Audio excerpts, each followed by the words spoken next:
चलिए, क्या हाल चाल है? ठीक है।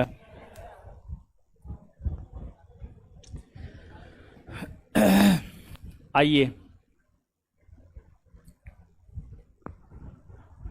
तो पीडीएफ ओपन नहीं हो रहा है जी?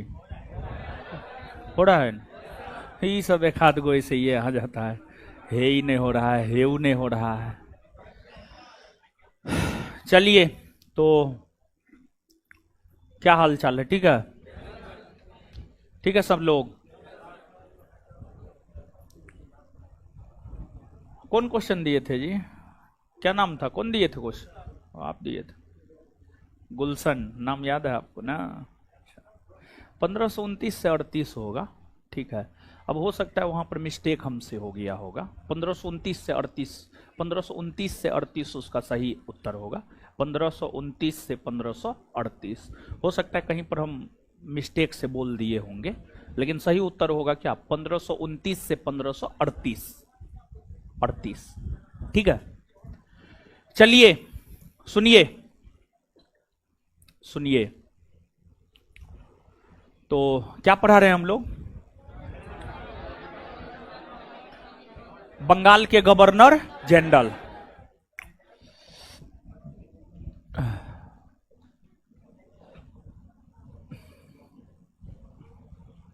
कुछ बोर्ड का कर उड़ के नहीं रखा था जी? हैं? कब आया है तुम?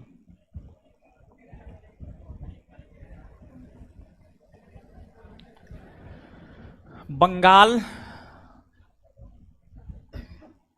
का गवर्नर जनरल, यही न पढ़ रहे हैं? और बंगाल के प्रथम गवर्नर जनरल बने हैं, गवर्नर जनरल है जी। बंगाल के प्रथम गवर्नर जनरल बने हैं वारेन हेस्टिंग्स। वारेन हेस्टिंग्स के बाद कॉर्नवालिस, कॉर्नवालिस के बाद sir John Shore, sir John Shore के बाद लॉर्ड वेलेजली। लॉर्ड वेलेजली तक को हम लोग देख लिए हैं नहीं? बताइए, देखे हैं ना? लॉर्ड वेलेजली तक को हम लोग देख लिए हैं। अब लॉर्ड वेलेजली से आगे हम लोग जानेंगे, लॉर्ड वेलेजली से आगे हम लोग जानेंगे। लॉर्ड वेलेजली के बाद जो बंगाल में गवर्नर जनरल बने हैं उस सब के विषय में जो है एक एक करके हम जानेंगे। और हम आपको बोले हुए थे कि पीडीएफ देंगे। क्या बोले हुए थे? पीडीएफ देंगे। और पीडीएफ संस्थान के टेलीग्राम चैनल पर संभवतः डाल दिए हैं। चैप्टर 3 और चैप्टर 4 दोनों चैप्टर का पीडीएफ डाले हैं। देखे हैं आप लोग? सब लोग देखे थे? देखे थे हो? देखे थे आप लोग? तो निकाल के लाए हैं आप लोग? कौन कौन लोग निकाल के लाए हैं पीडीएफ? वाह, सब निकाल के लेकर के आ गए हैं ना? कुछ देवी महारानी लोग हैं जो नहीं लाई है। ओ, अब कौन कौन लोग पीडीएफ लेके नहीं आए हैं? हाँ, कोई बात नहीं। पीडीएफ लेकर के आए हैं तब पर भी, नहीं लेकर के आए हैं तब पर भी कोई दिक्कत ना है। ऑनलाइन इस वीडियो के साथ पीडीएफ अपलोड किया है जी? नहीं बोला है? ये लोग का क्या है जानते हैं? क्या बताएं ये लोग का क्या है?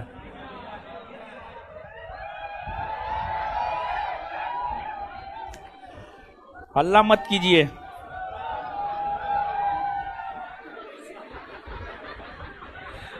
अभी तो हम कुछ बोले भी नहीं है जी।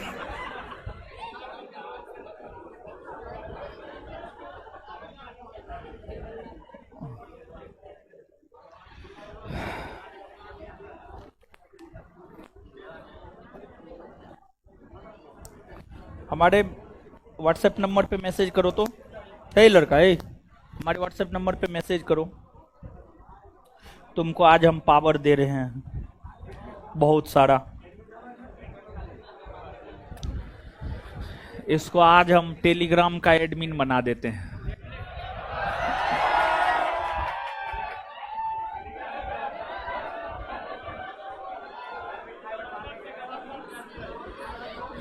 क्या जी? मैसेज कर दिया? चलो देखो, तुम्हारे व्हाट्सएप पे हम पीडीएफ भेजे हैं। देखो गया।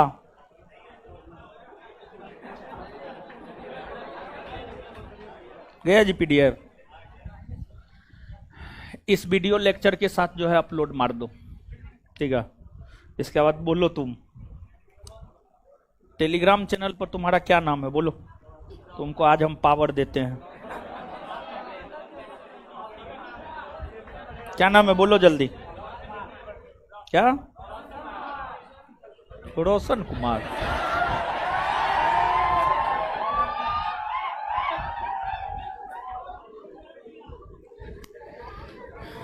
कैसे बनता है जी? तो भूलियो जाते हैं हम।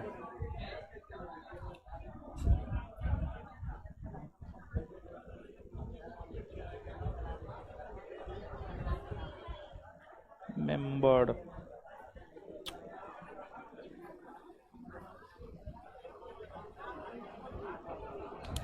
हाँ बोलो, क्या नाम है तुम्हारा? नंबर बोलो, नंबर बोलो न तुम। है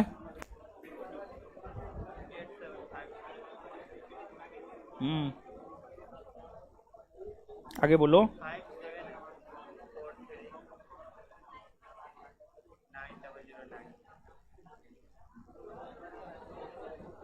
कहाँ आया?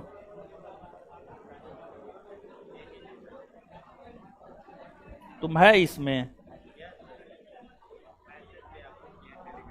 बोलो तो क्या है, कैसे है? आर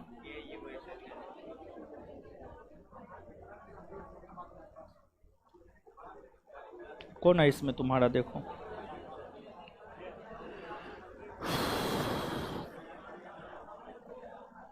बहुत है इसमें रोशन। अच्छा जाओ, अभी बाद में बना देंगे। इसमें रोशन बहुत है, अब उतना कौन देखेगा?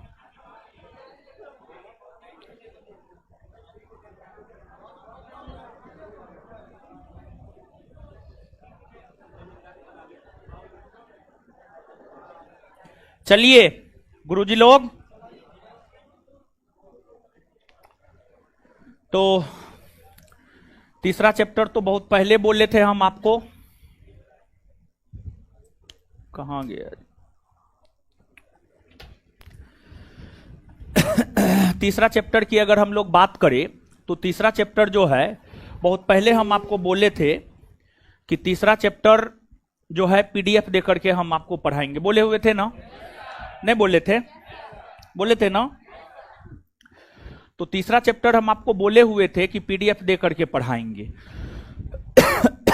पीडीएफ हमको बहुत पहले दे देना चाहिए, लेकिन करेक्शन नहीं करवा पाए थे, इसी वजह से जो है आपको नहीं दिए हैं। अब करेक्शन करवा दिए हैं तो हम आपको दे दिए हैं। तो आपको लॉर्ड वेलेजली तक समझा दिए थे, लिखा दिए थे। लॉर्ड वेलेजली से आगे हम बढ़ते हैं, समझाते जा रहे हैं और याद करवाते जाएंगे।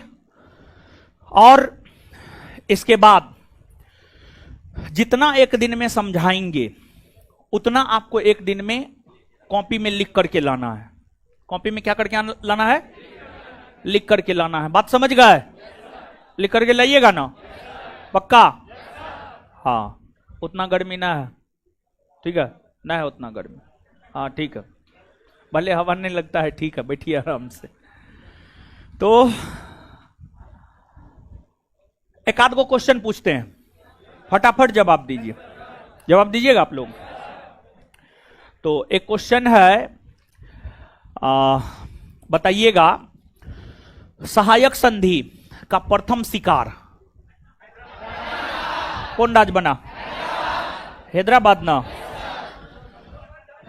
आगे बताइएगा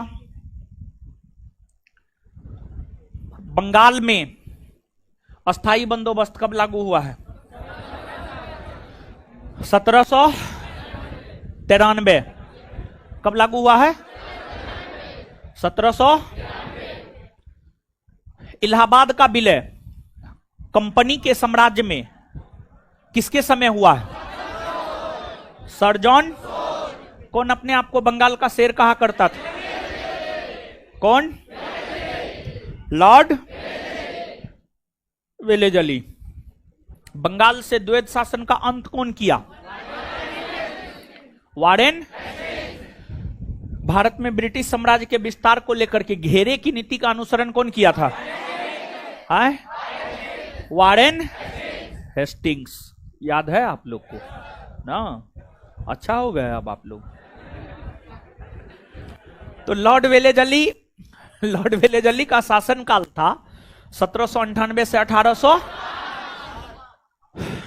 लॉर्ड वेलेजली के बाद अगला जो बंगाल का गवर्नर जनरल बना है उसका नाम है सर जॉर्ज वारले। सर जॉर्ज वारले। सर जॉर्ज वारले का शासनकाल है 1805 से 1807। काफी छोटा शासनकाल है और इनके शासनकाल की, इनका काफी छोटा शासनकाल है और इनके शासनकाल की अगर हम लोग बात करें तो इनके शासनकाल की है देखिए हम बता रहे हैं, उधर बतिया रहे, मारेंगे मुंह तोड़ देंगे हम। ठीक है, तुम्ही को बोल रहे हैं लड़का। किसको बोल रहे हैं? जो बात कर रहा था उसको बोल रहे हैं। चलिए, सर जॉर्ज वारले के शासनकाल की सबसे महत्वपूर्ण घटना की अगर बात की जाए तो सर जॉर्ज वारले के शासनकाल की सबसे महत्वपूर्ण घटना है वेल्लोर का सिपाही विद्रोह। वेल्लोर दक्षिण भारत में पड़ता है, दक्षिण भारत में वेल्लोर पड़ता है और वेल्लोर में सिपाही विद्रोह की अगर हम लोग बात करें तो वेल्लोर में सिपाही विद्रोह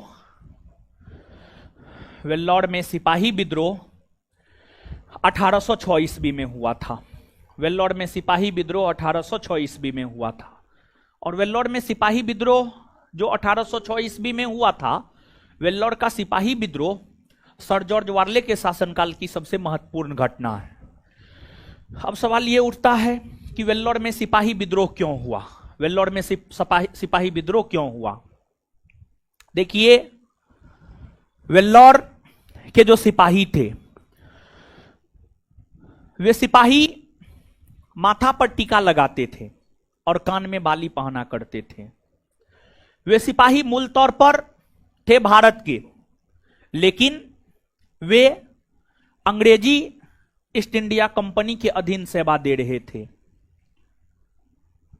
तो वेल्लोर के सिपाही जो मुख्य तौर पर थे भारत के, लेकिन वो सेवा दे रहे थे ब्रिटिश ईस्ट इंडिया कंपनी के अधीन। तो वेल्लोर के भारतीय मूल के सिपाही माथा पर टीका लगाते थे और कान में बाली पहना करते थे। ब्रिटिश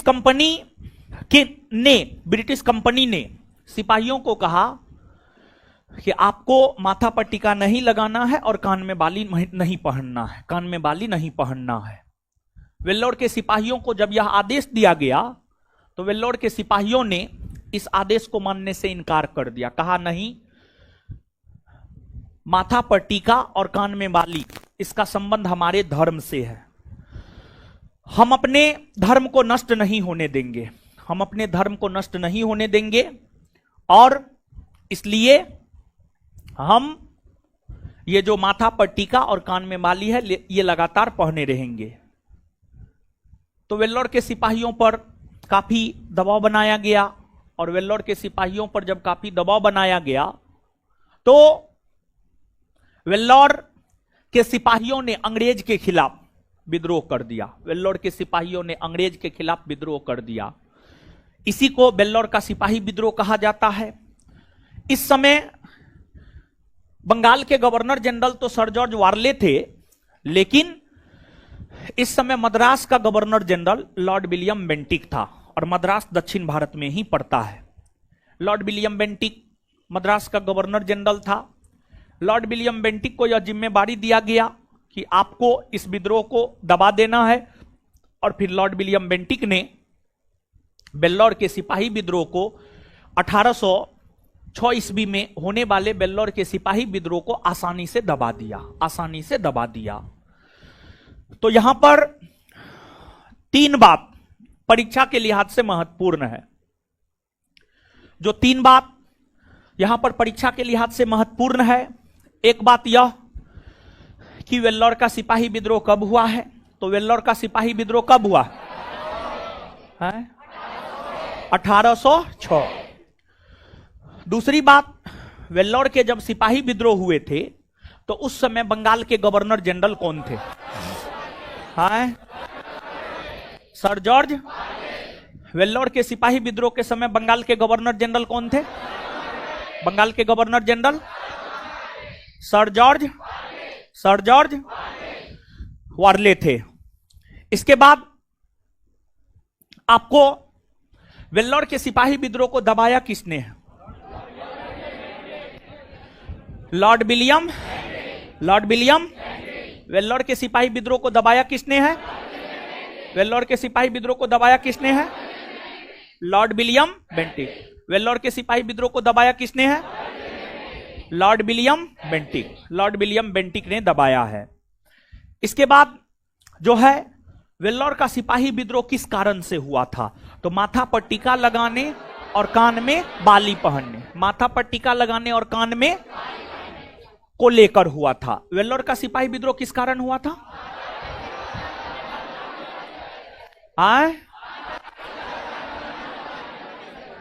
नोट में फटाक से इसको पढ़ लीजिए, तो फटाक से पढ़िए 1 सेकेंड में। तो आवाज कर रहा है, कोकाई कर रहा है, इसमें लगता है अथी देना पड़ेगा। हाँ, पढ़ लिए, आगे बढ़े ना आप। चलिए आइए अब आगे। सर जॉर्ज वार्ले के बाद जो बंगाल के अगले गवर्नर जनरल बने हैं उनका नाम है लॉर्ड मिंटो प्रथम। इनका शासनकाल है 1807 से 1813। 1807 से 1813, 1807 से 1813 लॉर्ड मिंटो प्रथम का शासनकाल है। लॉर्ड मिंटो प्रथम का शासनकाल जो 1807 से 1813 है, लॉर्ड मिंटो प्रथम की अगर हम लोग बात करें तो जो लॉर्ड मिंटो प्रथम है, इनके शासनकाल की जो सबसे महत्वपूर्ण घटना है वह है अमृतसर की संधि। इनके शासनकाल की जो सबसे महत्वपूर्ण घटना है वह है अमृतसर की संधि। अमृतसर की संधि की अगर हम बात करें तो जो अमृतसर की संधि है यह 1809 में हुआ है और 1809 ईस्वी में यह संधि पंजाब के सिख राजा रंजीत सिंह और ब्रिटिश ईस्ट इंडिया कंपनी के बीच हुआ है। इसमें ब्रिटिश ईस्ट इंडिया कंपनी के तरफ से भाग लिया था चार्ल्स मेंटकॉप भाग लिया था। तो रंजीत सिंह और ब्रिटिश ईस्ट इंडिया कंपनी के बीच होने वाले इस संधि में ब्रिटिश ईस्ट इंडिया कंपनी के तरफ से चार्ल्स मेंटकॉप भाग लिया था और यह संधि 1809 में हुआ है। और इस संधि के तहत रंजीत सिंह के राज्य और ब्रिटिश ईस्ट इंडिया कंपनी के राज्य के सीमा का निर्धारण किया गया। इस संधि के तहत, अमृतसर के संधि के तहत जो है रंजीत सिंह का राज्य, रंजीत सिंह कौन था आता पता है कुछ? पंजाब में सिख राज्य का संस्थापक कौन था? रंजीते सिंह न था, रंजीत सिंह था। वही रंजीत सिंह की बात हम कर रहे हैं। तो रंजीत सिंह की अगर हम लोग बात करें तो जो रंजीत सिंह है, रंजीत सिंह के राज्य और ब्रिटिश ईस्ट इंडिया कंपनी के राज्य के बीच सीमा को निर्धारित करने के लिए जो है 1809 ईस्वी में आपको अमृतसर का संधि हुआ था। और यही अमृतसर का संधि लॉर्ड मिंटो प्रथम के शासनकाल के समय होने वाली सबसे महत्वपूर्ण संधि है। और इस संधि के विषय में हम आपको पहले भी बताए हैं और अमृतसर के विषय में भी हम आपको पहले भी बताए हैं कि अमृतसर को किसने बसाया है, अमृतसर का किलाबंदी किसने किया है, अमृतसर में स्वर्ण मंदिर का निर्माण किसने किया है, ये सब बात से हम आपको पहले अवगत करवा चुके हैं, नहीं करवाए हैं? करवाए हैं ना। चलिए, तो यहां पर जो है 2-3 बात याद रखना है। यहां पर जो 2-3 बात याद रखना है, वो 2-3 बात में एक यह है, अमृतसर की संधि के समय बंगाल के गवर्नर जनरल कौन थे? तो अमृतसर की संधि के समय बंगाल के गवर्नर जनरल थे लॉर्ड मिंटो प्रथम। Lord Minto. अमृतसर के संधि के समय बंगाल के गवर्नर जनरल कौन थे? अमृतसर के संधि के समय बंगाल के गवर्नर जनरल कौन थे? आए कौन था? आए क्लियर है बात? और इस संधि के तहत रंजीत सिंह और ब्रिटिश ईस्ट इंडिया कंपनी के राज्य के बीच सीमा का निर्धारण हुआ था। और किस नदी को आधार बनाया? सतलज नदी ना। और इस संधि में ब्रिटिश ईस्ट इंडिया कंपनी के तरफ से भाग कौन लिया था? हाय कौन भाग लिया था? कौन भाग लिया था? चार्ल्स मिंटकॉफ ना। क्लियर है ना? याद हुआ ना? एक सेकंड में उसको पढ़िए। जिसके पास नोट है पढ़िए, पढ़ते जाइए आराम से, मजा मारते रहिए। जिसके पास न है मुंह देखते रहिए।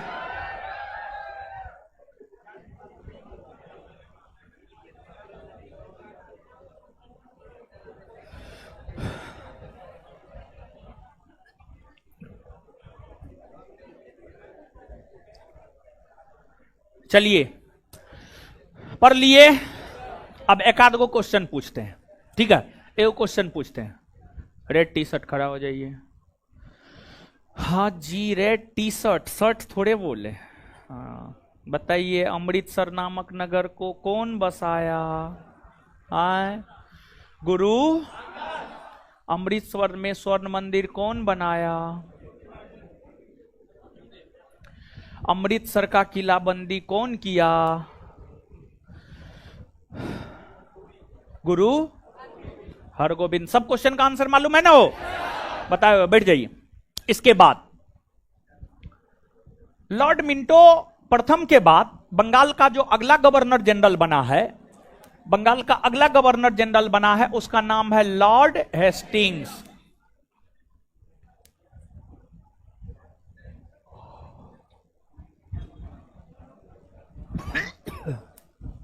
Lord Hastings. देखिए लॉर्ड हेस्टिंग्स,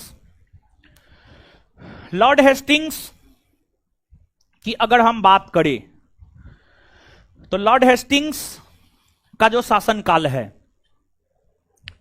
लॉर्ड हेस्टिंग्स का शासनकाल 1813 से 1823।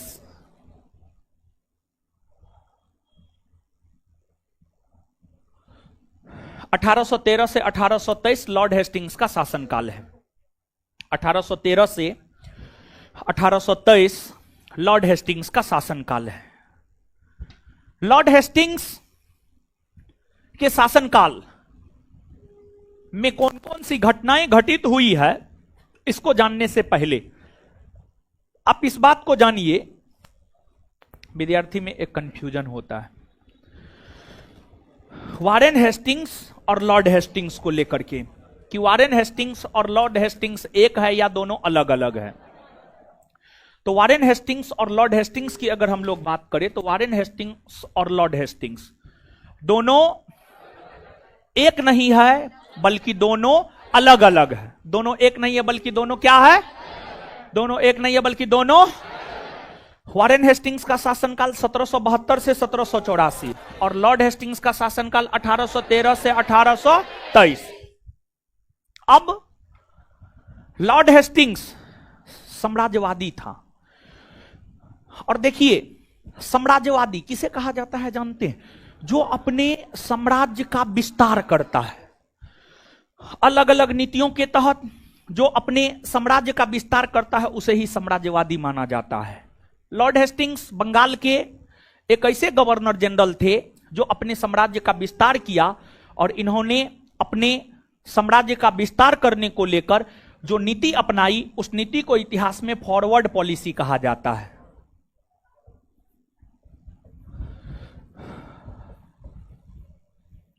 उस नीति को इतिहास में फॉरवर्ड पॉलिसी कहा जाता है।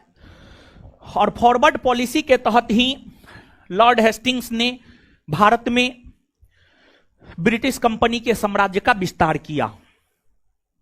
इन्होंने कई सारे क्षेत्रों को जीतकर ब्रिटिश साम्राज्य में मिलाने का काम किया। अगर बात आप भारत की करेंगे, भारत के उत्तर में नेपाल है।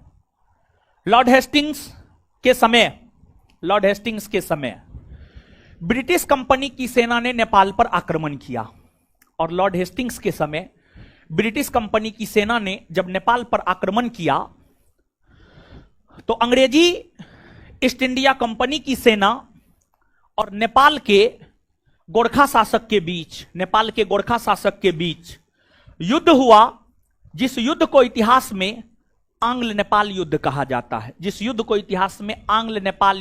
जाता है। अगर बात आंग्ल नेपाल युद्ध की हम लोग करें तो जो आंग्ल नेपाल युद्ध है, आंग्ल नेपाल युद्ध 1814 से 1816 के बीच हुआ। 1814 से 1816 के बीच हुआ। इस युद्ध में अंग्रेजी कंपनी की जीत हुई और इस युद्ध की समाप्ति 1815 ईस्वी में हुए सुगौली के संधि के तहत हुई है। सुगौली की संधि हुई है 1815 ईस्वी में, लेकिन सुगौली की संधि लागू हुई है 1816 में।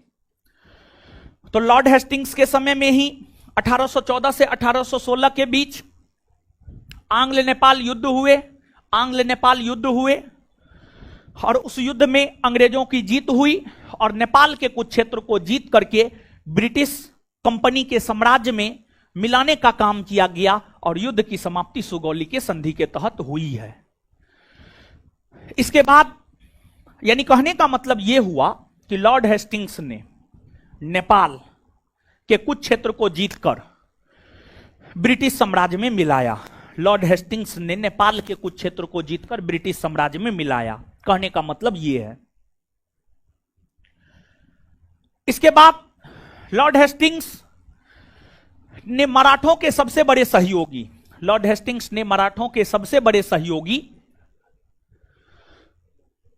पिंडारियों का दमन किया। लॉर्ड हेस्टिंग्स ने मराठों के सबसे बड़े सहयोगी पिंडारियों का दमन किया। तो पिंडारियों का दमन जो है आपको लॉर्ड हेस्टिंग्स ने ही किया। देखिए, जब हम आपको मराठा पढ़ा रहे होंगे तो वहां पर भी हम आपको पिंडारी के विषय में बताए होंगे, लेकिन यहां पर भी आप पिंडारी को जानिए। महाराष्ट्र के जंगलों में एक विशेष प्रकार का शराब मिलता था जिसे पिंड कहा जाता था, और महाराष्ट्र के जंगलों में पाई जाने वाली जो जनजाति थी, जो आदिवासी लोग थे, वे बड़ी खूंखार थे और वे पिंड नामक शराब पिया करते थे। उन्हीं को पिंडारी कहा जाता था और पिंडारी मराठों को युद्ध में सहायता देता था। जब भी मराठा कोई भी युद्ध लड़ता था तो उस युद्ध में पिंडारी मराठों को सहायता देता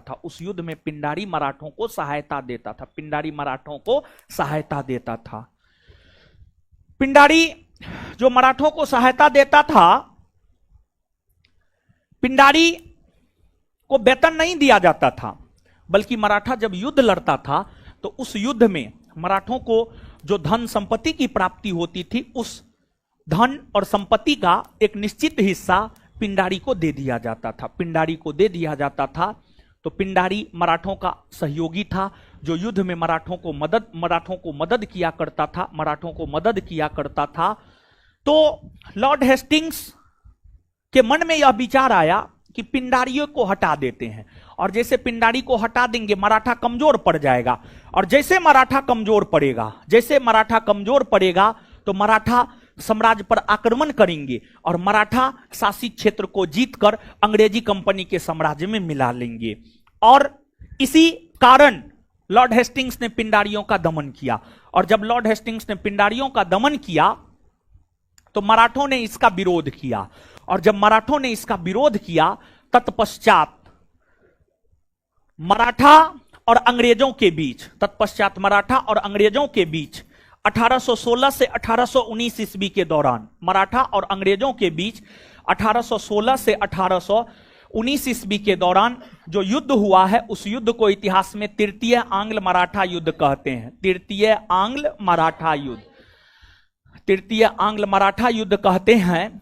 और जो तृतीय आंग्ल मराठा युद्ध है यह 1816 से 1819 के बीच हुआ है, लेकिन इससे पहले द्वितीय आंग्ल मराठा युद्ध 1803 से 1805 और प्रथम आंग्ल मराठा युद्ध 1775 से 1782 के बीच हुआ है। जब हम आपको मराठा पढ़ाए थे वहां पर इस बात का चर्चा हम आपके साथ कर चुके हैं। तो तृतीय आंग्ल मराठा युद्ध लॉर्ड हेस्टिंग्स के समय हुआ और इस युद्ध की अगर हम बात करें तो इस युद्ध में मराठों की हार हुई और इस युद्ध में अंग्रेजों की जीत हुई। और अंग्रेजों की जीत होने के बाद लॉर्ड हेस्टिंग्स ने संपूर्ण मराठा शासित क्षेत्र को जीतकर ब्रिटिश साम्राज्य में मिला लिया। संपूर्ण मराठा शासित क्षेत्र को जीतकर ब्रिटिश साम्राज्य में मिलाने का काम आपको लॉर्ड हेस्टिंग्स ने किया है, लॉर्ड हेस्टिंग्स ने किया है। फिर लॉर्ड हेस्टिंग्स की अगर हम लोग बात करें तो लॉर्ड हेस्टिंग्स के शासनकाल के दौरान ही 1820 ईस्वी में दक्षिण भारत में व्यापक स्तर पर रैयतबाड़ी प्रथा की शुरुआत हुई और 1822 ईस्वी में व्यापक स्तर पर उत्तरी भारत में महालबाड़ी प्रथा की शुरुआत हुई, महालबाड़ी प्रथा की शुरुआत हुई। अब सवाल यह उठता है कि रैयतबाड़ी प्रथा क्या है और महालबाड़ी प्रथा क्या है। तो इतिहास में जो चौथा चैप्टर है ब्रिटिशों की आर्थिक नीति, जब आप ब्रिटिशों की आर्थिक नीति को पढ़ेंगे तो वहीं पर हम आपको रैयतबाड़ी प्रथा और महालबाड़ी प्रथा के विषय में बताएंगे। तो रैयतबाड़ी और महालबाड़ी प्रथा के विषय में आगे हम आपको बताएंगे, लेकिन यहां पर आप इस बात को जानिए कि रैयतबाड़ी प्रथा 1820 में दक्षिण भारत में लॉर्ड हेस्टिंग्स के समय ही लागू हुआ है और महालबाड़ी प्रथा 1822 ईस्वी में उत्तर भारत में जो है आपको लॉर्ड हेस्टिंग्स के समय ही जो है आपको लागू हुए हैं। देखिए जैसे अस्थाई बंदोबस्त आप समझते हैं ना, अस्थाई बंदोबस्त क्या है? अस्थाई बंदोबस्त कर वसूली की एक व्यवस्था है। अस्थाई बंदोबस्त की अगर हम लोग बात करें तो अस्थाई बंदोबस्त जो है जिस प्रकार से कर वसूली की एक व्यवस्था है उसी प्रकार से जो है आपको रैयतबाड़ी और महालबाड़ी प्रथा जो है भूराजस्व वसूली की एक व्यवस्था है, भूराजस्व वसूली की एक व्यवस्था है। तो ये सब बात जो है आपको याद रखना है लॉर्ड हेस्टिंग्स के संदर्भ में। अब आप एक बार लॉर्ड हेस्टिंग्स को पढ़ लीजिए और फिर लॉर्ड हेस्टिंग्स से संबंधित बातों को जो है हम आपको याद करवा देंगे।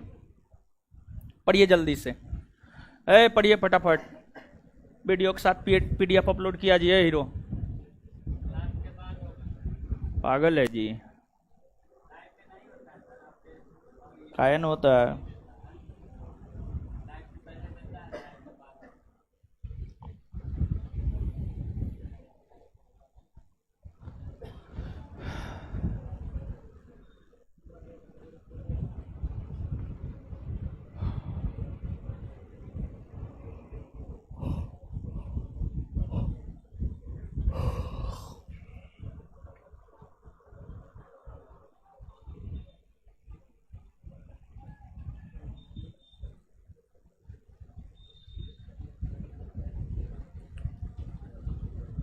पढ़ लिए हो?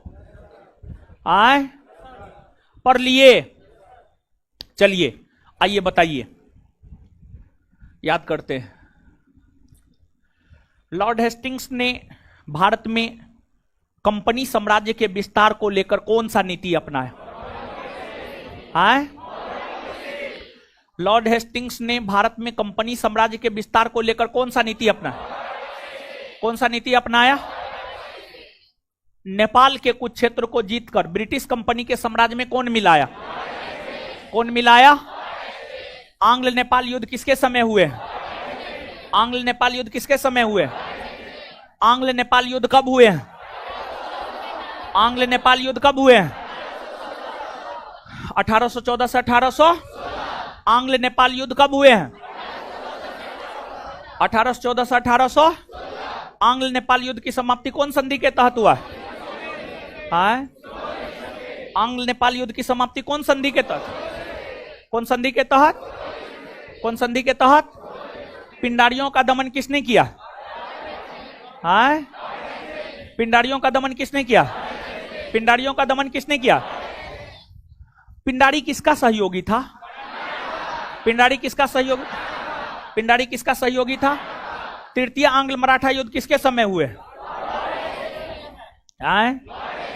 तृतीय आंग्ल मराठा युद्ध किसके समय हुए?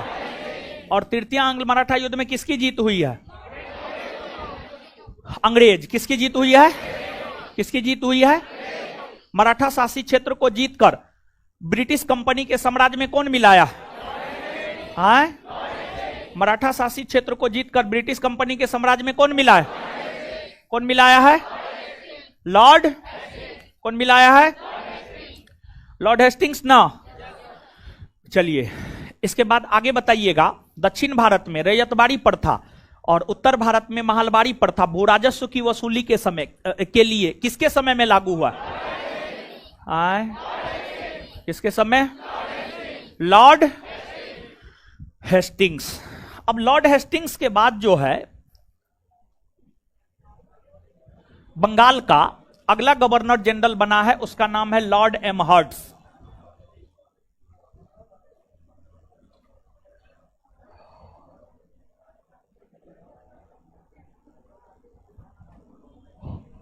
लॉर्ड एमहर्ट्स। और लॉर्ड एमहर्ट्स का जो शासनकाल है वह है 1823 से 1828। 1823 से 1828। देखिए अंग्रेज जानते हैं साम्राज्य का बड़ी भूखा था। अंग्रेजों ने भारत में तो कंपनी के साम्राज्य का विस्तार किया ही। अंग्रेजों ने भारत में ब्रिटिश ईस्ट इंडिया कंपनी के साम्राज्य का तो विस्तार किया ही, साथ ही साथ अंग्रेजों ने भारत के आसपास के जो पड़ोसी देश है वहां पर भी कंपनी के साम्राज्य का विस्तार किया। जैसे नेपाल में किया, म्यांमार में किया, अफगानिस्तान में किया, चीन में किया, श्रीलंका में किया। तो भारत के आसपास के जो देश है वहां पर भी कंपनी के साम्राज्य का विस्तार गवर्नर जनरल और भारत के वायसराय के द्वारा करने का काम जो है आपको किया गया। अब देखिएगा लॉर्ड एमहर्ट्स। लॉर्ड एमहर्ट्स की अगर हम लोग बात करें तो लॉर्ड एमहर्ट्स के समय प्रथम आंग्ल बर्मा युद्ध हुआ। लॉर्ड एमहर्ट्स के समय जो है आपको प्रथम आंग्ल बर्मा युद्ध हुआ। और प्रथम आंग्ल बर्मा युद्ध की अगर हम लोग बात करें तो जो प्रथम आंग्ल बर्मा युद्ध है यह 1824 से 1826 के बीच हुआ है। जो प्रथम आंग्ल बर्मा युद्ध है, प्रथम आंग्ल बर्मा युद्ध आपको 1824 से 1826 के बीच हुआ है। प्रथम आंग्ल बर्मा युद्ध जो 1824 से 1826 के बीच हुआ है। आप सब लोग जानते हैं भारत के पूरब में जाइएगा तो आपको बर्मा है। अंग्रेजी कंपनी ने बर्मा को जीतकर कंपनी के साम्राज्य में मिलाने को लेकर 3 युद्ध लड़ा है, जिसे इतिहास में प्रथम आंग्ल बर्मा युद्ध, द्वितीय आंग्ल बर्मा युद्ध, तृतीय आंग्ल बर्मा युद्ध कहा जाता है। जिसमें प्रथम आंग्ल बर्मा युद्ध की अगर हम लोग बात करें तो जो प्रथम आंग्ल बर्मा युद्ध है 1824 से 1826 के बीच में लॉर्ड एमहर्ट्स के समय हुआ है। और जब आंग्ल मतलब अंग्रेज और बर्मा नरेश, बर्मा के शासक, अंग्रेज और बर्मा के शासक के बीच जब प्रथम आंग्ल बर्मा युद्ध हुए तो कंपनी ने, ब्रिटिश ईस्ट इंडिया कंपनी ने बंगाल के बैरकपुर के सिपाही को कहा कि आप बंगाल की खाड़ी के रास्ते समुद्र पार कर बर्मा जाइए और अंग्रेजों के तरफ से उस युद्ध में आप लड़ाई लड़िए। गौर से सुनिएगा, जब प्रथम आंग्ल बर्मा युद्ध 1824 में शुरू हुआ तो अंग्रेजी कंपनी ने अपने अधीन की सेना बंगाल के बैरकपुर के भारतीय सैनिकों को बंगाल की खाड़ी के रास्ते समुद्र पार कर बर्मा जाने को कहा। लेकिन उस समय समुद्र पार करना पाप माना जाता था। उस समय प्रथा थी, मान्यता थी कि समुद्र पार करना पाप है। और अगर कोई व्यक्ति समुद्र पार करके, अगर कोई व्यक्ति समुद्र पार करके विदेश चला जाता था तो दोबारा अगर वह अपने देश लौटता था तो उसे उसके समाज के द्वारा स्वीकार नहीं किया जाता था, उसे उसके समाज के द्वारा स्वीकार नहीं किया जाता था, उसे उसके समाज के द्वारा स्वीकार नहीं किया जाता था। यहां तक कि घर वाला भी उसको स्वीकार नहीं करता था, पत्नी भी उसको छोड़ देती थी। समाज तो छोड़बे करता था, परिवार, पत्नी, सब कोई उसको छोड़ देता था। तो समुद्र पार करना पाप माना जाता था, और समुद्र पार करना पाप माना जाता था। इसी वजह से बंगाल के बैरकपुर के सिपाहियों ने समुद्र के रास्ते बर्मा जाने से इनकार कर दिया, और फिर बैरकपुर के सिपाहियों ने 1824 ईस्वी में बर्मा जाने के प्रश्न पर विद्रोह कर दिया, जिस विद्रोह को इतिहास में बैरकपुर का सिपाही विद्रोह कहा जाता है। बैरकपुर का सिपाही विद्रोह 1824 ईस्वी में हुआ, और बैरकपुर का सिपाही विद्रोह 1824 ईस्वी में लॉर्ड एमहर्ट्स के समय हुआ, और लॉर्ड एमहर्ट्स के समय इस सिपाही विद्रोह को आसानी से दबा भी दिया गया। लेकिन लॉर्ड एमहर्ट्स के समय ही प्रथम आंग्ल बर्मा युद्ध 1824 से 1826 के बीच हुआ, और इस युद्ध की अगर हम लोग बात करें तो इस युद्ध में आपको अगर देखा जाए तो इस युद्ध में जो है आपको अंग्रेजों की जीत हुई। इस युद्ध में जो है आपको अंग्रेजों की जीत हुई, अंग्रेजों की जीत हुई, आंशिक जीत हुई, और बर्मा के थोड़ा बहुत क्षेत्र को जीत करके जो है, बर्मा के थोड़ा बहुत क्षेत्र को जीत करके जो है कंपनी के साम्राज्य में मिलाने का काम इस युद्ध के माध्यम से किया गया, और इस युद्ध की समाप्ति यांडबू के संधि के तहत हुआ है। यांडबू के संधि के तहत जो है आपको इस युद्ध की समाप्ति 1826 ईस्वी में हुई है, 1826 ईस्वी में हुई है। तो अब आप नोट में एक बार पढ़ लीजिए लॉर्ड एमहर्ट्स, फिर हम आपको याद करवाएंगे।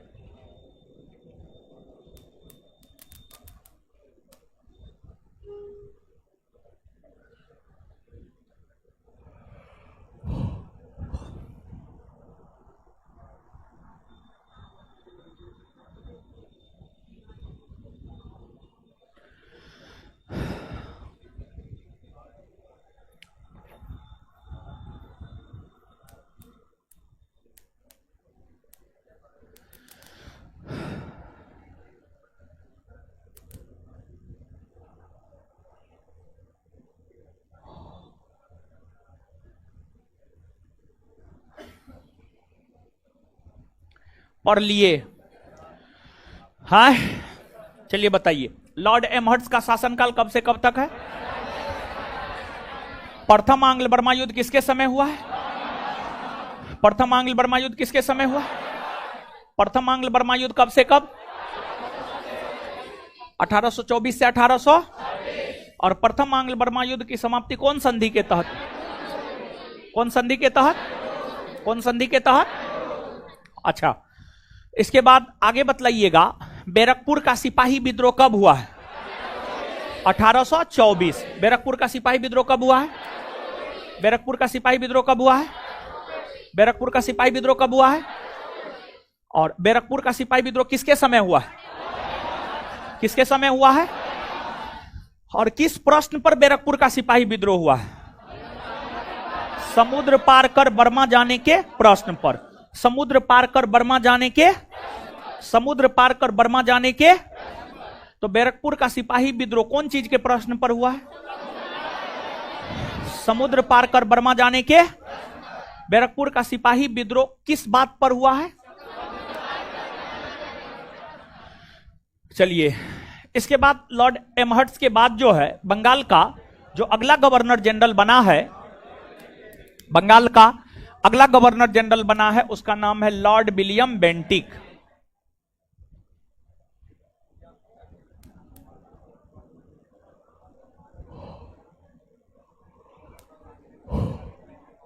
Lord William Bentinck. और जो लॉर्ड विलियम बेंटिक है, इनका शासनकाल है 1828 से 1835। लॉर्ड विलियम बेंटिक का शासनकाल है 1828 से 1835। और देखिए, लॉर्ड विलियम बेंटिक के विषय में हम आपको पहले भी थोड़ा सा बताए हैं, और हम आपको जब ये चैप्टर शुरू कर रहे थे तब हम आपको बताए थे कि 1833 ईस्वी में एक एक्ट पारित हुआ था, 1833 का चार्टर एक्ट। और 1833 का जो चार्टर एक्ट पारित हुआ था, उस चार्टर एक्ट में बंगाल के गवर्नर जनरल के कार्य अधिकार शक्ति में इजाफा किया गया, और बंगाल के गवर्नर जनरल का पदनाम बदलकर किया गया भारत का गवर्नर, और लॉर्ड विलियम बेंटिक बंगाल के अंतिम गवर्नर जनरल तथा भारत के प्रथम गवर्नर जनरल बने हैं। लॉर्ड विलियम बेंटिक बंगाल के अंतिम गवर्नर जनरल तथा भारत के प्रथम गवर्नर जनरल बने। मतलब बंगाल का गवर्नर जनरल अब समाप्त हो गया है। अब हम लोग भारत के गवर्नर जनरल को पढ़ रहे हैं, फिर भारत के गवर्नर जनरल को पढ़ेंगे। भारत के गवर्नर जनरल को पढ़ने के बाद हम लोग भारत के वायसराय को पढ़ेंगे, ठीक है। तो अब हम लोग जानते हैं यहां पर लॉर्ड विलियम बेंटिक के विषय में। देखिए, Lord William Bentinck, Lord William Bentinck की अगर हम लोग बात करें तो जो लॉर्ड विलियम बेंटिक है, इनके विषय में कहा जाता है कि ये सुधारवादी और साम्राज्यवादी दोनों प्रकार के गवर्नर जनरल थे। इन्होंने भारत में ब्रिटिश कंपनी के साम्राज्य का विस्तार भी किया। इन्होंने मैसूर, कुर्ग, कछार, मैसूर, कुर्ग, कछार की अगर आप बात करेंगे, दक्षिण भारत में है, दक्षिण भारत में कर्नाटक, दक्षिण भारत में कर्नाटक में मैसूर, कुर्ग, कछार का क्षेत्र है। कर्नाटक के मैसूर, कुर्ग, कछार जैसे क्षेत्र को जीतकर ब्रिटिश कंपनी के साम्राज्य में मिलाने का काम लॉर्ड विलियम बेंटिक ने किया। यही वजह है कि लॉर्ड विलियम बेंटिक को साम्राज्यवादी गवर्नर जनरल माना जाता है, और फिर लॉर्ड विलियम बेंटिक को सुधारवादी गवर्नर जनरल भी माना जाता है। लॉर्ड विलियम बेंटिक को सुधारवादी गवर्नर जनरल इसलिए माना जाता है क्योंकि इन्होंने भारत में कई सारे सुधारात्मक कार्य किए। इन्होंने, लॉर्ड विलियम बेंटिक ने राजा राम मोहन राय के सहयोग से, भारतीय समाज सुधारक राजा राम मोहन राय, राजा राम मोहन राय, भारतीय समाज सुधारक राजा राम मोहन राय के सहयोग से, लॉर्ड विलियम बेंटिक ने भारतीय समाज सुधारक राजा राम मोहन राय के सहयोग से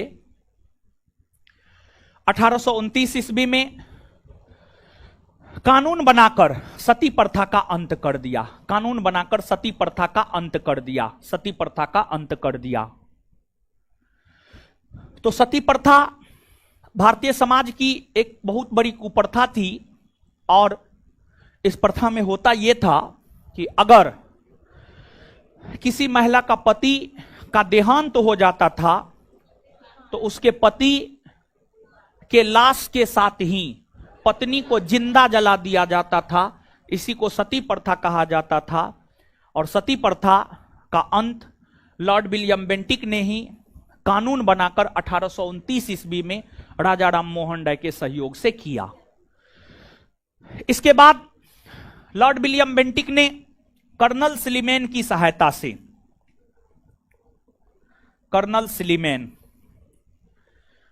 स्लीमेन की सहायता से लॉर्ड विलियम बेंटिक ने 1830 ईस्वी में, कर्नल स्लीमेन की सहायता से लॉर्ड विलियम बेंटिक ने 1830 ईस्वी में ठगी प्रथा का अंत किया। ठगी प्रथा का अंत किया, ठगी प्रथा का अंत किया। ठग, ठग, ठग समझते हैं? हैं? ठग नहीं समझते हैं? अरे ठग का मतलब होता है जैसे, जैसे आप ही के संदर्भ में समझाते हैं, स्टूडेंट के संदर्भ में। जैसे कुछ, जैसे कोई परीक्षा जब आता है ना, जब कोई परीक्षा नजदीक आता है, परीक्षा को 1 सप्ताह बचता है, तो सेटर सब सक्रिय होता है। सेटर सब सक्रिय होता है। और सेटर कहेगा 1 लाख रुपया देना, 1 घंटा पहले क्वेश्चन दे देंगे। अब उस चक्कर में आप विश्वास करके 1 लाख रुपया दे दिए, आपका 1 लाख रुपया ले लिया और आपको क्वेश्चन ही नहीं दिया, तो आपको ठगने का काम किया गया। मतलब आपको सपना दिखा करके कि हम तुमको क्वेश्चन दे देंगे और आप फिर पैसा दे दिए और फिर जो है आपको ठग लिया गया। यही है ठग। तो ब्रिटिश लोग भारतीयों से पहले खूब ठगाता था। आमिर खान का एक मूवी है ठग्स ऑफ हिंदुस्तान, उसमें दिखाया गया है कि कैसे भारत के लोग अंग्रेजों को ठगता था, कैसे भारत का लोग अंग्रेजों को ठगता था। तो अंग्रेजों को ठगने का काम जो है भारतीयों के द्वारा किया जाता था और ठग लोग मां काली की पूजा किया करता था। ठग लोग जो है मां काली की पूजा किया करता था। तो बहुत सारे अंग्रेज जो है ठगों से काफी प्रताड़ित हो रहे थे। तो कर्नल स्लीमेन की सहायता से ठगी प्रथा का अंत 1830 ईस्वी में लॉर्ड विलियम बेंटिक ने ही किया। इसके अलावा लॉर्ड विलियम बेंटिक ने बाल विवाह प्रथा पर भी रोक लगाने का प्रयास किया। बाल विवाह प्रथा मतलब कम उम्र में विवाह का हो जाना, लेकिन उस पर रोक लगाने में लॉर्ड विलियम बेंटिक सफल नहीं हो पाए। तो ये तमाम सुधारवादी काम लॉर्ड विलियम बेंटिक के द्वारा किए गए हैं और यही वजह है कि लॉर्ड विलियम बेंटिक को सुधारवादी गवर्नर जनरल भी माना जाता है। और लॉर्ड विलियम बेंटिक के समय ही 1833 का चार्टर एक्ट पारित हुआ था, जिसमें यह कहा गया था कि भारत से दास प्रथा का अंत किया जाएगा। लेकिन उस एक्ट के तहत भारत से दास प्रथा का अंत हो नहीं पाया, बल्कि दास प्रथा का अंत आगे चल करके हुआ। इसके बाद आपको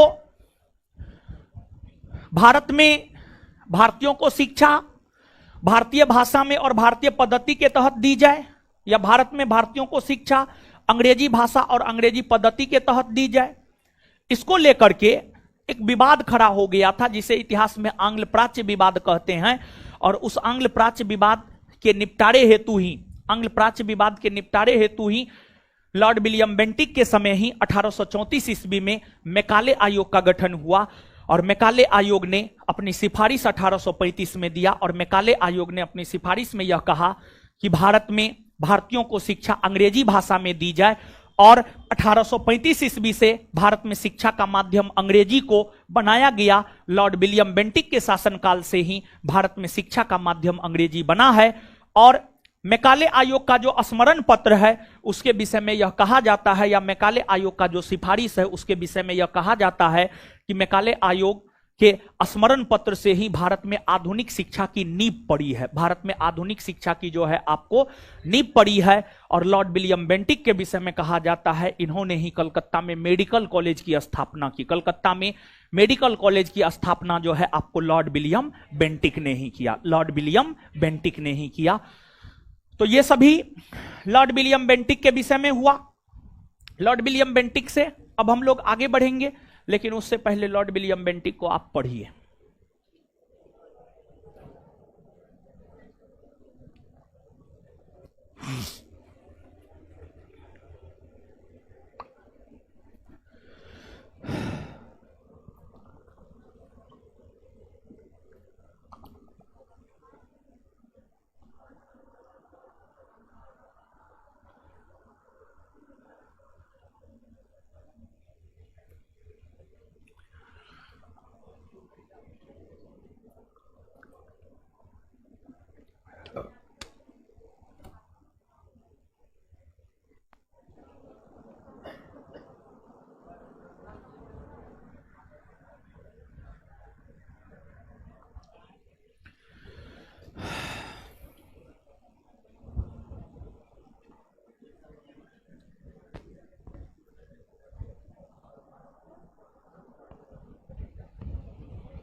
पढ़ लिए हो। चलिए आइए अब इसको हम लोग याद कर लेते, क्या विचार है? विचार ठीक है ना? बताइए। बंगाल के अंतिम गवर्नर जनरल और भारत के प्रथम गवर्नर जनरल कौन बने? Lord William. आगे, भारत से सती प्रथा का अंत किसने किया? किसने किया है? सती प्रथा का अंत लॉर्ड विलियम बेंटिक ने कब किया है? कब किया है? किसके सहयोग से किया है? किसके सहयोग से? ठगी प्रथा का अंत किसने किया है? Lord William. ठगी प्रथा का अंत किसने किया है? Lord William. कब किया है? कब किया है? किसके सहयोग से? किसके सहयोग से? किसके सहयोग से? Colonel Sleeman. इसके बाद आगे बतलाइएगा, मैसूर, कुर्ग, कछार को जीतकर ब्रिटिश साम्राज्य में कौन मिला है? ठग लोग किस देवी देवता का पूजा करते? किसका? काली का ना, मां काली का, समझ गए। कलकत्ता में मेडिकल कॉलेज की स्थापना कौन किया? मैकाले आयोग का गठन किसके समय हुआ?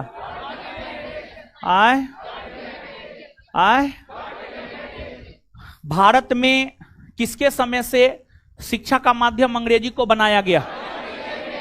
Lord William. क्लियर है बात? याद होने गया? चलिए, लॉर्ड विलियम बेंटिक भारत के प्रथम गवर्नर जनरल बने। लॉर्ड विलियम बेंटिक के बाद भारत का जो अगला गवर्नर जनरल बना है उसका नाम है आपको चार्ल्स मेंटकॉफ।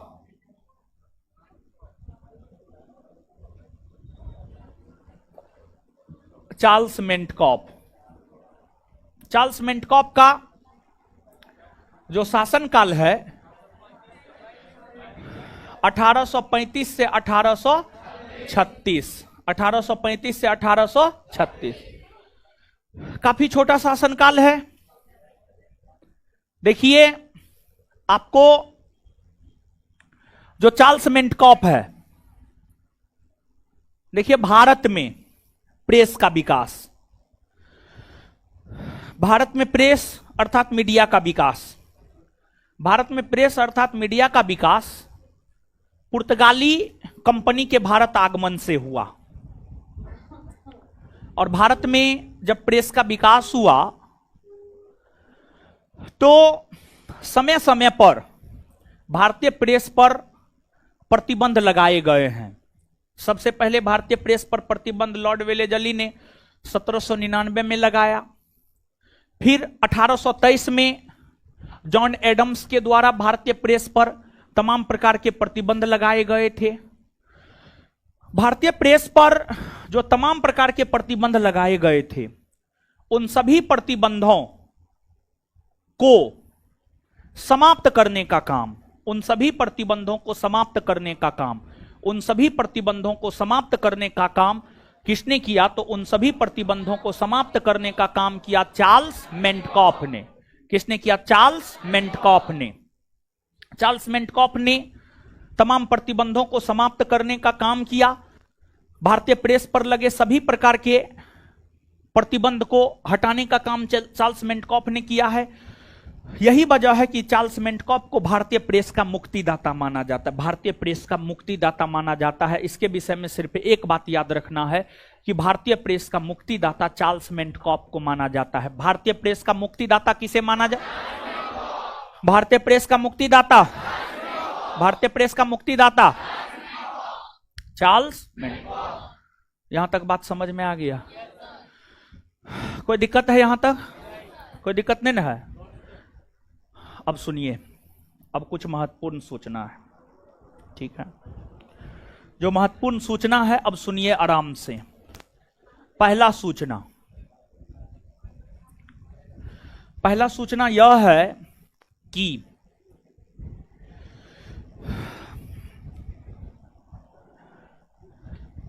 एक नया full length foundation batch, full length foundation target batch गौर कीजिएगा, एक नया full length foundation target batch जून में आ रहा है, संभवतः 10-15 जून के आसपास, संभवतः 10-15 जून के आसपास।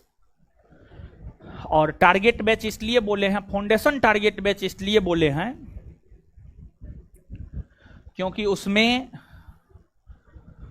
लिखाई नहीं होगा, सिर्फ समझाई होगा, सिर्फ समझाई होगा और स्टडी मटेरियल होगा, समझे। तो स्पेशली जो अभी 2024 का नया सेशन शुरू हो रहा है, बहुत सारे बच्चे आ रहे हैं मैट्रिक इंटर करके। मैट्रिक इंटर का बिहार में तो रिजल्ट आ गया है ना, बहुत सारा लड़का आया है ना, आया होगा, समझे। तो नए सेशन के लिए जो है एक नया बैच बहुत जल्दी आ रहा है, और जो है उस बैच में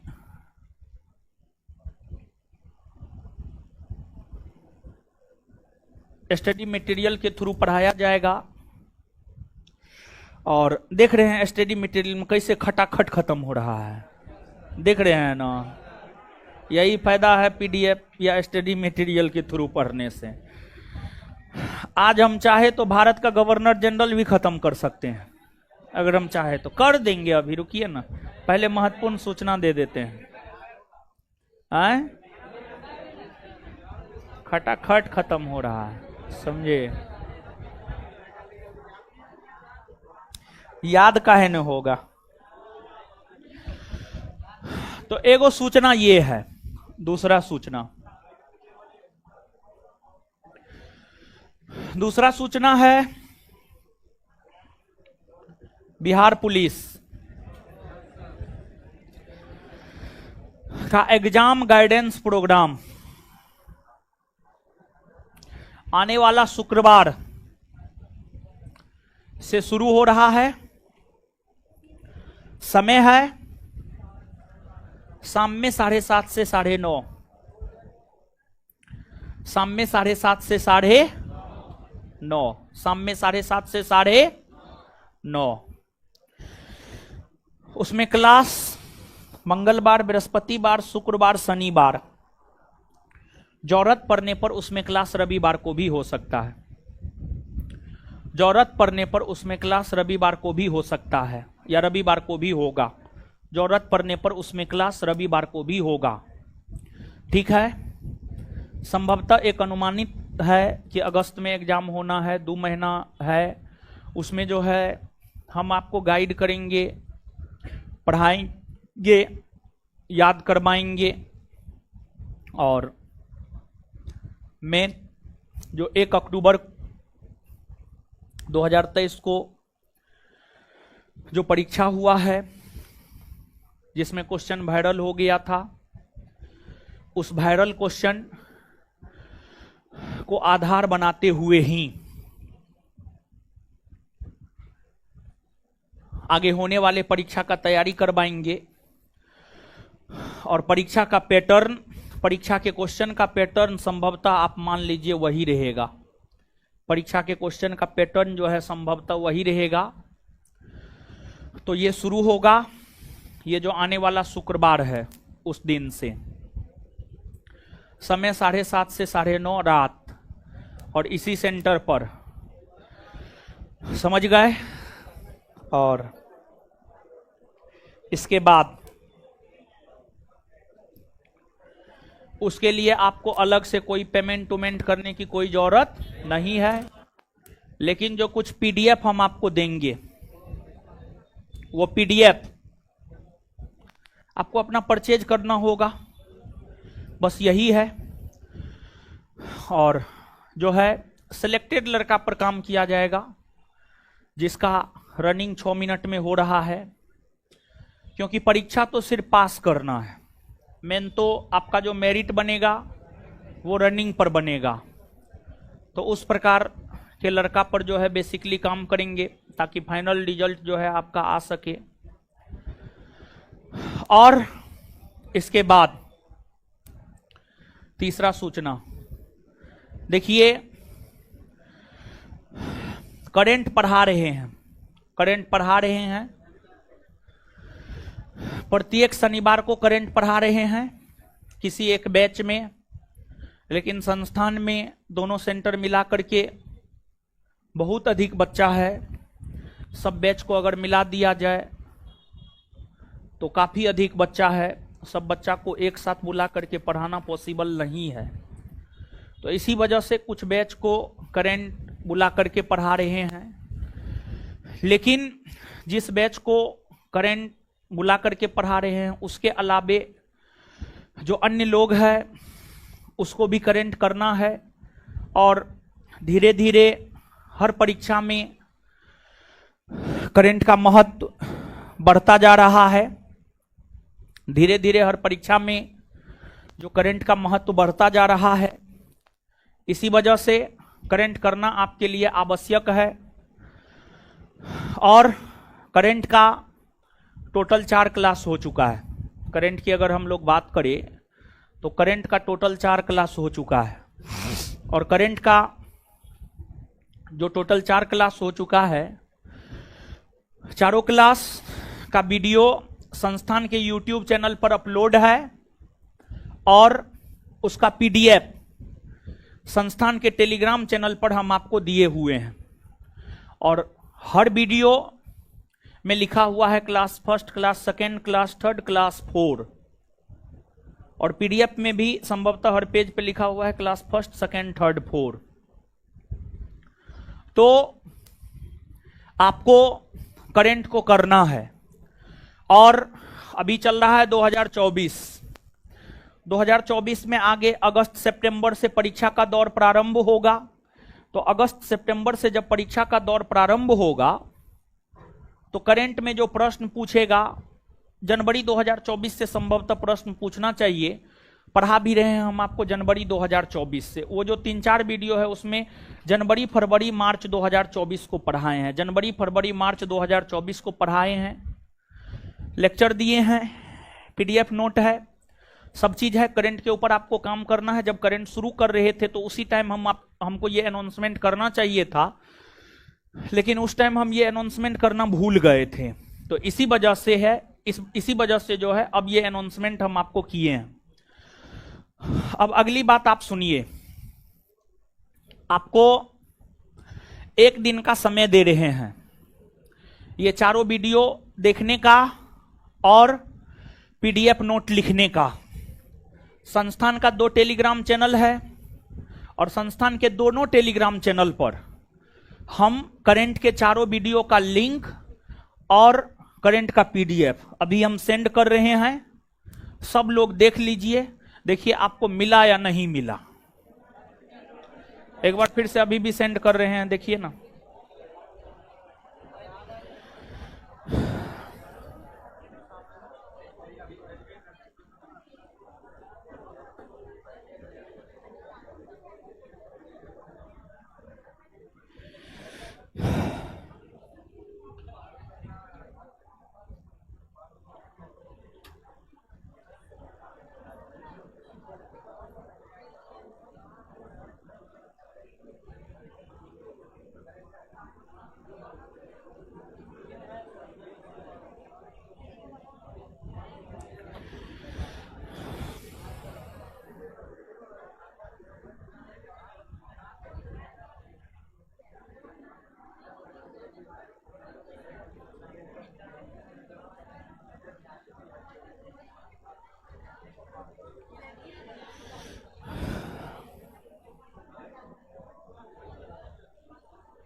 देखिए दोनों चैनल पर भेज दिए हैं, फिर से ऐसे ही भेजा हुआ था लेकिन फिर भी हम भेज दिए हैं,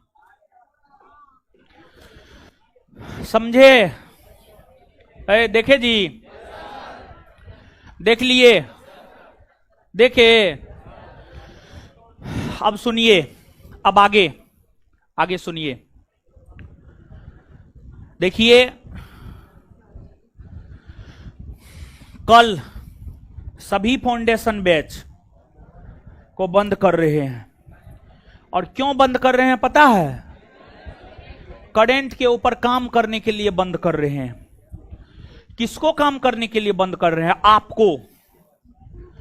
आपको क्या करना है अब सुनिए, आप अच्छे से सुनिए। भेज दिए हैं। आज से लेकर के परसों क्लास आने तक में आपको करंट का एक कॉपी बनाना है। उस कॉपी में सबसे पहले पूरे पीडीएफ को लिख लेना है। आज आप जाइएगा घर, अभी रूम जाइएगा तो कॉपी के दुकान पर एक नया कॉपी खरीद लीजिएगा, समझे? और करंट का कॉपी बना लीजिएगा और सबसे पहले पूरा पीडीएफ नोट लिख लेना है। Class first, second, third, fourth अपने हैंड में, अपने हाथ से लिख लेना है। उसके बाद पीडीएफ नोट को अपने सामने रख लेना है।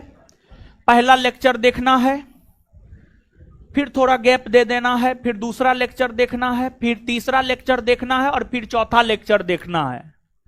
इतना करने के बाद एक बार फिर से उस अपने हैंड रिटेन पीडीएफ नोट को इस उद्देश्य से पढ़ना है कि उसको हमें याद करना है, और याद करके आपको अगले क्लास में आना है। समझ गए? ये आपका होमवर्क है।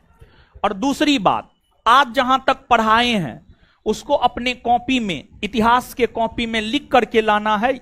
ये भी आपका होमवर्क है। इसके बाद 4 क्लास तक आपका जब कंप्लीट हो जाएगा, और कंप्लीट आपको करना है, और सबको जो भी यहां पढ़ते हैं, जिनको भी अपने कैरियर से मतलब है, सबको अपनी माता जी का कसम है। किसका कसम है? माता जी का कसम। मतलब मम्मी कसम है, मां कसम है, अम्मा कसम है, अम्मी कसम है। समझे?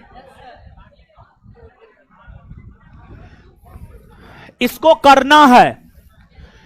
और देखिए, इसको करने में कम से कम आपको कितना घंटा लगेगा जानते हैं? कम से कम 8 घंटा लगेगा। वीडियो 3 घंटा से ज्यादा का है।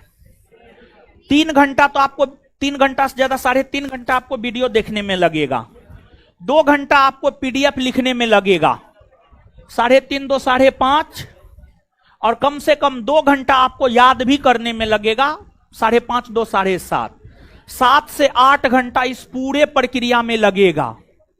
और मां कसम दिए हैं ताकि आप करें, जानबूझ करके मां कसम दिए हैं। और हर फाउंडेशन वाला को मां कसम दिए हैं जो अपने संस्थान में पढ़ता है। समझ गए? आपसे पहले कम से कम 10,000 बच्चा को आज मां कसम हम खिला चुके हैं। समझे?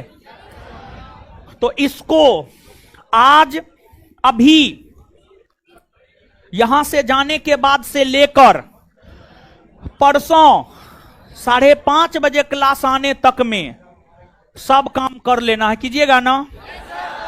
और कल इसी वजह से क्लास बंद कर रहे हैं। कल आपको नहीं आना है। बात समझे हो? इसके बाद आगे सुनिए। तो लेक्चर 4 तक जब आपका क्लियर हो जाएगा, 5वां लेक्चर करंट का अगले शनिवार को होगा। शनिवार को जब 5वां लेक्चर होगा, शनिवार को वीडियो एडिट में डलवा देंगे। रविवार को शाम में 5-6 बजे या 7-8-9 बजे तक, शाम में 5 बजे से लेकर रात में 9 बजे तक 5वें लेक्चर का वीडियो संस्थान के YouTube चैनल पर अपलोड कर देंगे, और उसका पीडीएफ संस्थान के टेलीग्राम चैनल पर अपलोड कर देंगे। आपको जब आप मंगलवार को आएंगे हमारे क्लास में, मंगलवार को, प्रत्येक मंगलवार को जब आप आएंगे तो करंट का वो वीडियो देख करके और करंट का वो पीडीएफ लिख करके और याद करके आप आइएगा। प्रत्येक मंगलवार को 5 से 10 मिनट या 15 मिनट समय देकर के हम करंट पूछेंगे। समझ गए? 10 से 15 मिनट समय देकर के करंट पूछेंगे, और साथ ही साथ जो है पीडीएफ दे दिए हैं। 3रा नंबर 4था नंबर चैप्टर पीडीएफ से ही पढ़ाएंगे। आज तो आप देख लिए हैं पीडीएफ से पढ़ाने में कितना फास्ट हो रहा है, देखे हैं ना। हाँ, तो फटाफट होगा। समझे बात को? क्या समझे?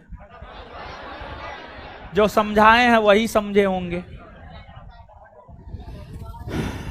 और कोई दिक्कत नहीं ना? कीजिएगा ना? मां को मानते हैं ना?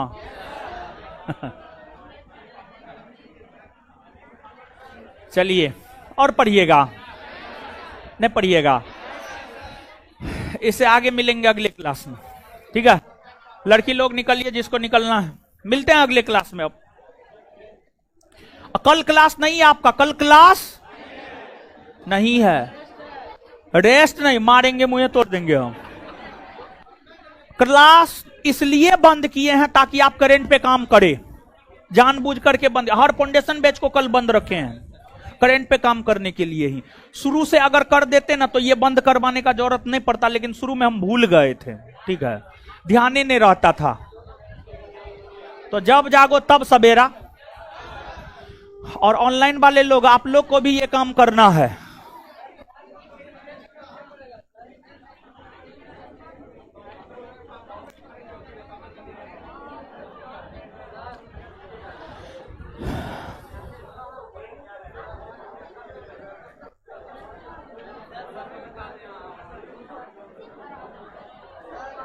हाँ,